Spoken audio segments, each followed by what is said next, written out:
दोस्तों, अगर आप भी आधार सेवा केंद्र खोलना चाहते हैं तो आज की इस वीडियो को पूरा देखिएगा, क्योंकि आज की इस वीडियो में मैं आपको बताऊंगा कि आप आधार सेवा केंद्र कैसे खोल सकते हैं। क्योंकि जैसे पुराना एक रजिस्ट्रेशन का तरीका है, उसमें कुछ नए अपडेट हुए हैं कुछ प्रदेशों में। हालांकि कुछ प्रदेशों में अभी भी वो पुराना तरीका चल रहा है, जिसके बारे में मैं कई बार आपको बता चुका हूँ।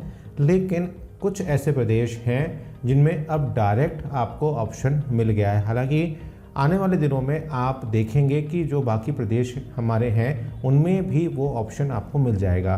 तो क्या है वो ऑप्शन, किस तरह से उसमें रजिस्ट्रेशन होगा और किस तरह से आप एक आधार सेवा केंद्र खोल सकते हैं जहां पर आप आधार से जुड़ी सभी समस्याओं का निवारण कर सकते हैं।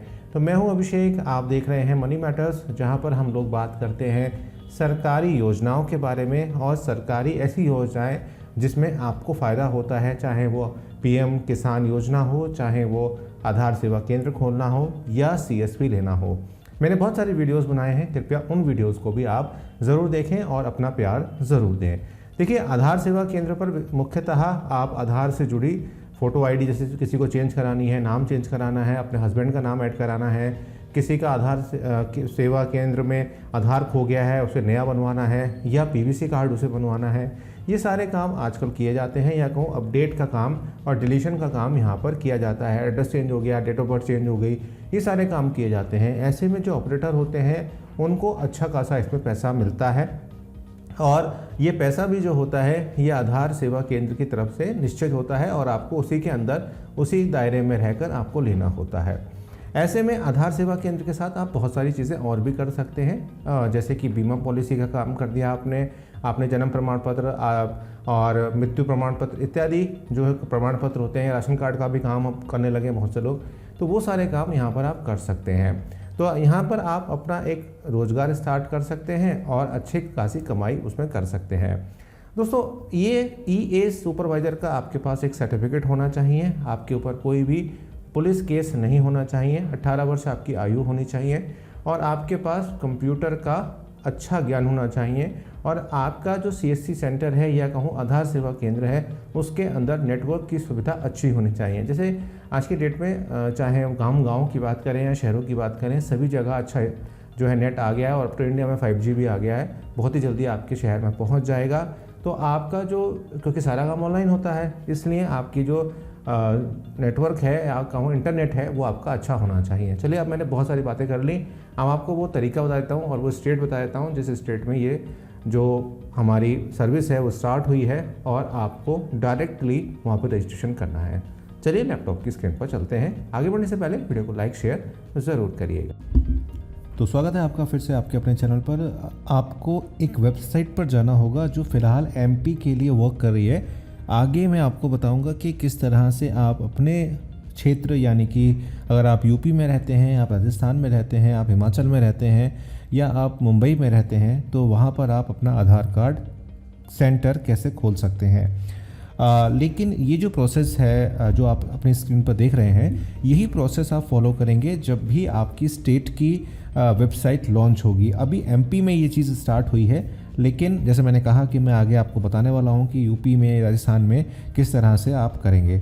तो वीडियो में बने रहिए। आपको कुछ भी नहीं करना है, अपना एक मोबाइल नंबर यहाँ पर एंटर करना है, साथ साथ आपको अपना ईमेल एड्रेस यहाँ पर एंटर करना है, कैप्चा को भरना है और OTP आएगा वो आपने यहाँ पर एंटर कर देना है। तो मैं ये सारे काम कर लेता हूँ, उसके बाद आपको बताता हूँ। तो मैंने वो सारा काम कर लिया है, अपना मोबाइल वगैरह सारा वहाँ पर एंटर कर दिया, अपना ईमेल एड्रेस मैंने एंटर कर दिया। वो प्रोसेस मैंने इसलिए काट दी क्योंकि वो मेरा पर्सनल डेटा हो जाता है, इस वजह से वो मैंने प्रोसेस आपको नहीं दिखाई है। सिंपल प्रोसेस है, आपको पता ही है कि नंबर और आपको अपना ईमेल एड्रेस वहाँ भरना है और एक OTP जनरेट होगा जो आप उसको भर देंगे।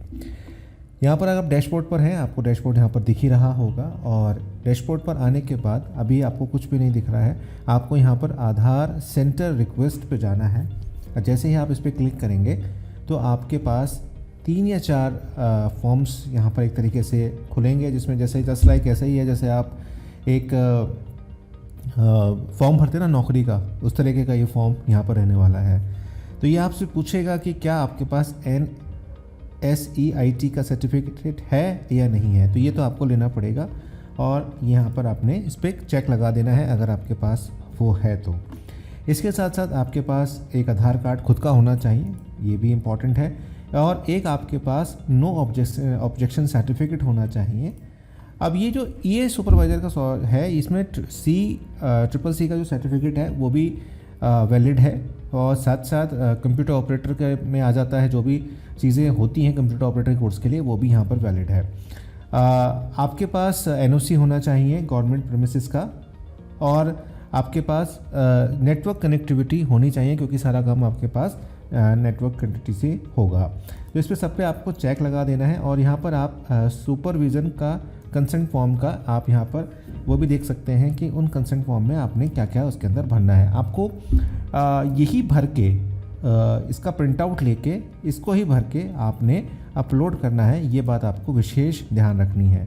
ये सारा फॉर्म आपने इसका प्रिंट आउट लेना है, प्रिंट आउट लेने के बाद आपको इसको जो है अपलोड करना है। इसी तरह से नॉन ऑब्जेक्शन सर्टिफिकेट का भी परफॉर्मा यहाँ पर दिया हुआ है। ये देखिए पूरा जो भी इसमें लगेगा वेरिफिकेशन जिसे आप कह सकते हैं। इसके साथ साथ sample format for the NOC government premises का भी यहाँ पर आपको पूरा परफॉर्मा मिल जाएगा। तो यही आपको भरने हैं, और इसी को भरने के बाद आपको अपलोड करना है। तो ज़्यादा आपको एक्स्ट्रा कुछ नहीं करना है। इसके बाद आपने सेव एंड नेक्स्ट पे क्लिक करना है। सेव एंड नेक्स्ट पे क्लिक करने के बाद, और हाँ अभी ये चीज़ ख़त्म नहीं हो रही है, आपको मैंने बताया है कि मैं आपको यूपी और अदर जो स्टेट्स हैं उनके बारे में भी मैं बताऊँगा आपको कि किस तरह से आपने करना है। अगर आप इस फॉर्म को देखें, मैं फॉर्म नहीं भरूँगा, आपको सिर्फ समझाऊँगा कि किस तरह से ये फॉर्म भरा जाएगा।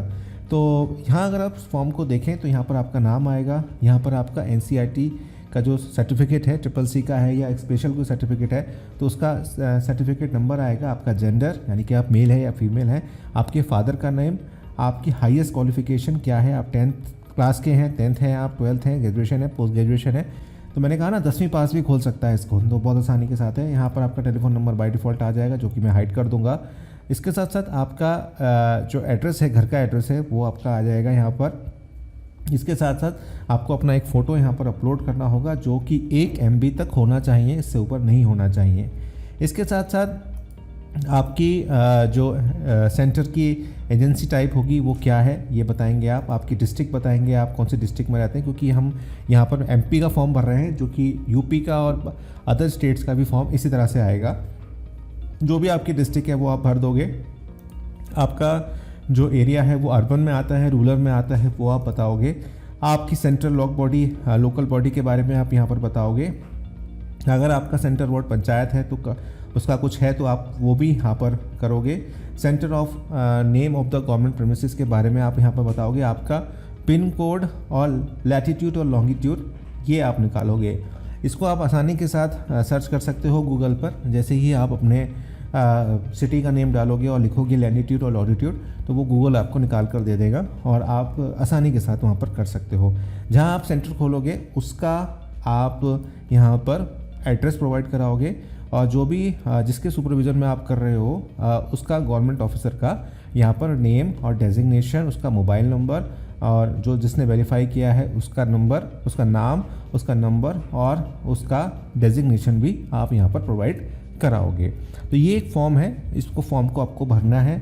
और इसके बाद जो आपने डॉक्यूमेंट्स चेकलिस्ट में साइन इन किए थे, जो वेरिफिकेशन के थे, वो आप यहाँ पर इसमें अपलोड करोगे और उसके बाद चेक करोगे और प्रिंट कर लोगे। प्रिंट करने के बाद आपका एक एप्लीकेशन नंबर यहाँ पर जनरेट होगा और उसको आपको रखना होगा। और जब ये डॉक्यूमेंट का वेरिफिकेशन आपका हो जाएगा उसके बाद ही आपका जो सेंटर है उससे अप्रूवल दिया जाएगा।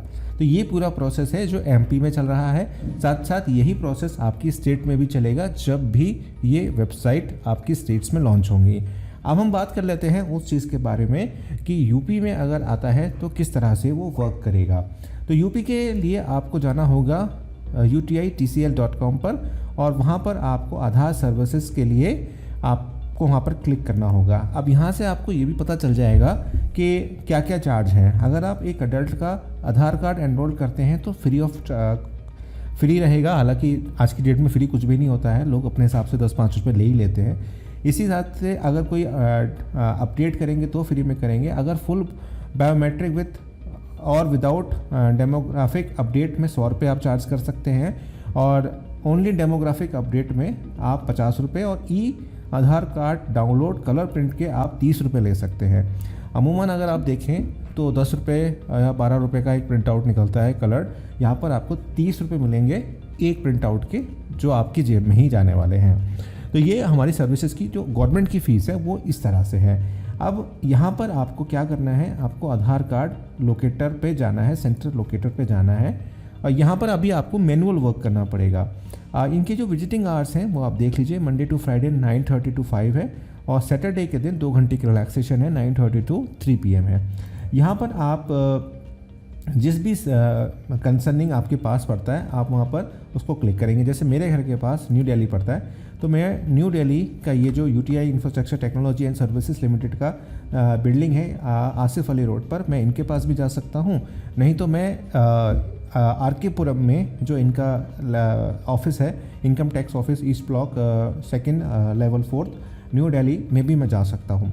मैं वहाँ पर जाकर डायरेक्ट अप्रोच कर सकता हूँ और अपनी एप्लीकेशन को वहाँ पर भी दे सकता हूँ, और वहाँ पर जो डायरेक्टर्स होते हैं और जो ऑफिसर्स कंसर्निंग ऑफिसर्स होते हैं उनसे भी डायरेक्टली आप बात कर सकते हैं। और सेम प्रोसीजर रहेगा जो मैंने अभी आपको पिछला बताया कि आपको अंडरटेकिंग देने पड़ेंगे, आपको एक सर्टिफिकेट देना पड़ेगा, या तो कंप्यूटर ऑपरेटर का या NEIT सुपरवाइज़र का। वो सारी चीज़ें आपको वहाँ पर मैनुअली सबमिट करनी पड़ेंगी, और मैनुअली सबमिट करने के बाद आपको एक वहाँ से कंसर्निंग पर्सन आपके सेंटर पर विजिट करेगा, जो भी आपकी शॉप है या जो भी आपने बनाया है, और वहाँ पर वो आपके अरेंजमेंट्स को देखेगा, नेट की कनेक्टिविटी को देखेगा, आपके सिस्टम को भी देखेगा कि आपने सिस्टम कैसा रखा हुआ है।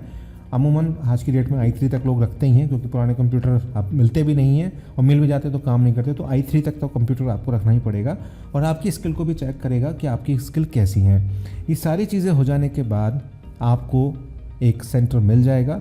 ये सुनने में आपको लग रहा होगा बड़ा कॉम्प्लिकेटेड सा, लेकिन मेरी मानिए ये बहुत ज़्यादा आसान है। कुछ अगर आपने सारी चीज़ों को पूरा करते चले गए तो आपको 5 से 10 दिन के अंदर ये सेंटर अलॉट हो जाते हैं और आप अपना काम स्टार्ट कर सकते हैं। उम्मीद करता हूँ आपकी सारी क्वेरी समाप्त हुई होंगी, और इस तरह मेरे साथ बने रहिए, देखते रहिए। और अब आप किस बिज़नेस के बारे में जानना चाहते हैं वो कमेंट करके ज़रूर बताइएगा। बहुत बहुत धन्यवाद, आपने इस वीडियो को देखा, लाइक किया, चैनल को सब्सक्राइब करिएगा, बेल आइकन को दबाइए।